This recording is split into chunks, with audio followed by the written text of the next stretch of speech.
વરસાદ બાદ જાહેર માર્ગો પર ખાડા મુદ્દે ગુજરાત હાઈકોર્ટે રાજ્ય સરકારની અનેક વખત ઝાટકણી કાઢી છે।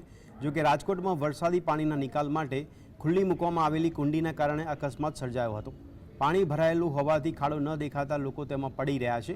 રાજકોટનો વિડીયો સોશિયલ મીડિયામાં વાયરલ થયો છે, જેમાં એક વૃદ્ધ સ્કૂટર પર જતા હતા અને કુંડી ન દેખાતા તેમનું વાહન તેમાં ફસાયું હતું અને સ્થાનિક લોકોએ વૃદ્ધને ખાડામાંથી બહાર કાઢ્યા હતા। આ દિવસમાં 2 વાર આ પ્રકારની ઘટના બનતી હોવાનો સ્થાનિક લોકોએ આક્ષેપ કર્યો છે। તો રાજકોટના ગ્રીનલેન્ડ ચોકડી વિસ્તાર પાસે આ બનાવ બન્યો હોવાનું સામે આવ્યું છે।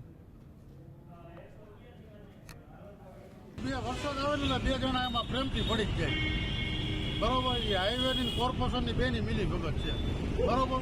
અને ઓછામાં ઓછી 500 રજૂઆત કરવા છતાં નિંબર તંત્ર કોઈ એક જ જાતનો ક્યાંય જવાબ નથી દેતું। મત ટાણે એમના પ્રેમથી હલાવે, બરોબર।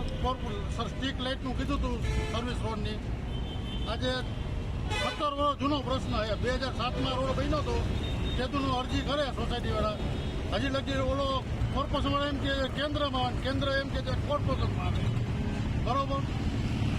17 વર્ષથી આમના